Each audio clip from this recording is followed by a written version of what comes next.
Hello everyone, स्वागत करता हूँ आज की इस क्लास में। आज की क्लास में हम लोग दिस और इट में डिफरेंस समझेंगे। क्या डिफरेंस इन दोनों में, इनका मीनिंग हिंदी में यह होता है। ठीक है, इसको समझते हैं कैसे हमें इसका यूज करना है। ठीक है, पहले हम पढ़ेंगे दिस को। दिस का यूज कब करेंगे हम? Use to refer to something close by और something you are introducing for the first time. कब यूज करना है? एक तो जो आपके पास में चीज़ है उसको आप बता रहे हैं किसी को, उस समय आपको यूज करना है दिस का।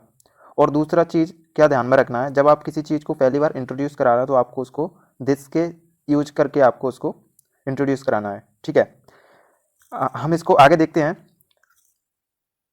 एग्जाम्पल से समझते हैं। पहला एग्जाम्पल क्या है? This is my phone. ये आपके पास एक फ़ोन है, आप किसी को बता रहे हैं this is my phone. You are showing your pointing at it, मतलब आप एक मोबाइल रखा हुआ है उसकी तरफ आप पॉइंट करके उसको आप किसी को बता रहे हैं दिस इज़ माई फ़ोन। तो ये क्या हुआ? आपने उसको पॉइंट करके बताया, आपने उसको इंट्रोड्यूस कराया उससे, फ़ोन से, कि ये मेरा फ़ोन है। ठीक है, ऐसे ही दूसरा एग्जाम्पल है, उसको देखते हैं। दिस टेस्ट सो गुड, मतलब जो इसका टेस्ट है वो कैसा है? अच्छा है। You are eating something now, मतलब आप अभी कुछ खा रहे हैं और आप उसको बता रहे हैं, है ना। तो ये क्या है? आप उसको बता रहे हैं ना, पॉइंटिंग कर रहे हैं, शो कर रहे हैं आप उसको, अपने टेस्ट को आप उसको दिखा रहे हैं। ठीक है, बता रहे हैं। तो इस सिचुएशन में आपने दिस का यूज किया है। ऐसे ही this is my friend Rohan, आपने अपने फ्रेंड की तरफ, मतलब देख के उसकी तरफ आपने उंगली करके अपने दूसरे दोस्त को बताया कि ये मेरा फ्रेंड है, ये रोहन है। ठीक है, तो आपने किसी को इंट्रोड्यूस कराया। ठीक है, तो ऐसे आपने दिस का यूज किया।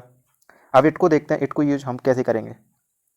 Use to refer to something already known, मतलब कोई चीज़ है जिसके बारे में हमें ऑलरेडी पता है, अब उस चीज़ के बारे में हमें और कुछ बोलना है तो हम उसको इट के साथ यूज करके बनाएंगे ताकि उसमें रिपीटेशन ना हो, दिस जो दिस है उसका रिपीटेशन ना हो, तो उसके लिए हम इट का यूज करेंगे। ऐसे ही हम कोई नेम होगा तो नेम को ना बोल करके हम उसको आगे अगर रिपीट करना हो तो हम इट का यूज करेंगे। ठीक है, ऐसे ही ऑलरेडी मेंशन, मतलब कोई पहले से मेंशन है उसके बारे में अगर आगे कोई बात हो रही है तो हम इट का यूज करेंगे।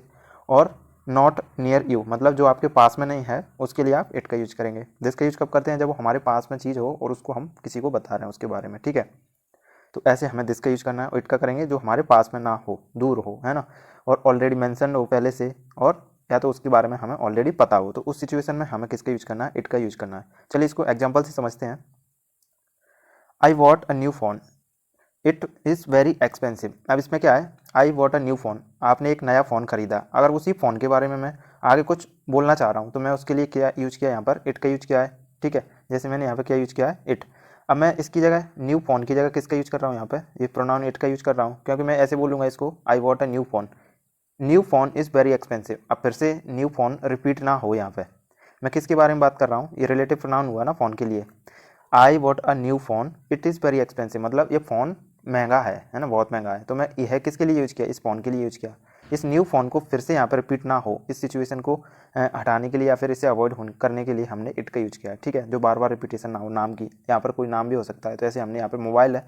ठीक है, तो इसकी जगह हमने क्या यूज किया? इट का यूज किया फ़ोन की जगह। ठीक है, I bought a new phone, it is very expensive, ना कि हम इसको ये बोलेंगे new phone is very expensive, क्योंकि न्यू फ़ोन ऑलरेडी हम इसके बारे में पता है किसके बारे में बात हो रही है, इसलिए हमने यहाँ पर इट का यूज किया है। ठीक है, इसी सेंटेंस में ऐसे हमें इसका यूज करना है, इट का, जिसके बारे में ऑलरेडी पता हो और उसी चीज़ के बारे में हमें कोई एक्स्ट्रा इन्फॉर्मेशन, कोई अलग से और इन्फॉर्मेशन हम ऐड कर रहे हैं उसी में, तो हम इट का यूज करेंगे नेक्स्ट। ठीक है, ऐसे ही सेकेंड एग्जाम्पल इसी में देखते हैं हम।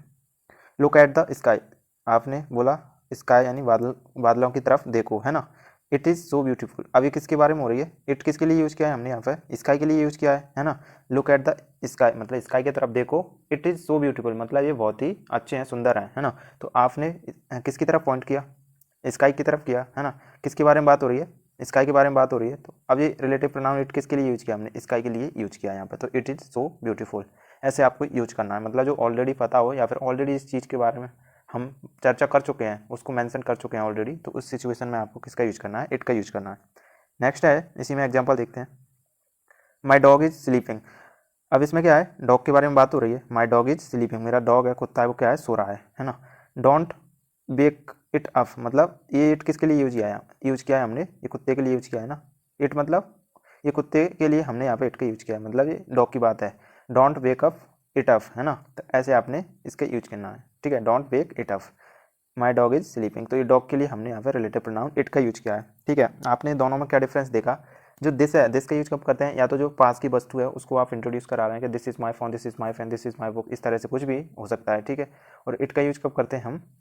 एज ए प्रोनाउन हम करते हैं रिलेटिव प्रोनाउन, किसी चीज़ के बारे में ऑलरेडी हम बात कर चुके हैं और उसी चीज़ को फिर से हम आगे और उसके बारे में बात कर रहे हैं, तो हम उसको नाम को रिपीटेशन से बचने के लिए, मतलब उसके नाम को फिर से रिपीट ना करके उसके लिए हम इट रिलेटिव प्रोनाउन का यूज करेंगे। तो ऐसे आपको इट का यूज करना है, ठीक है। इंट्रोड्यूस कराने के लिए आपको, मतलब पहली बार आप किसी चीज़ के बारे में बता रहे हैं तो उसके लिए आपको दिस का यूज करना है, दिस इज़ माई फैन। अब मैं इसी के लिए आगे और बोलूँगा, this is my fan is very beautiful, मैं ऐसे बोलूँगा। तो my fan is very beautiful की जगह मैं क्या बोल सकता हूँ, इट इज़ वेरी ब्यूटीफुल, यानी this is my fan and it is very beautiful, मैं ऐसे इसको बोल सकता हूँ, ठीक है। फिर से रिपीट ना हो उसका, क्योंकि दोनों में क्या हुआ, दिस इज़ माई फैन और माई फैन इज़ ब्यूटीफुल ना बोल के मैं क्या बोलूँगा, this is my fan and it is beautiful, ऐसे आपको यूज करना है। मतलब जो पहले से पता है उस चीज़ के बारे में अगर आपको एक्स्ट्रा इन्फॉर्मेशन अगर देनी हो तो आपको इट का यूज करना है, ठीक है।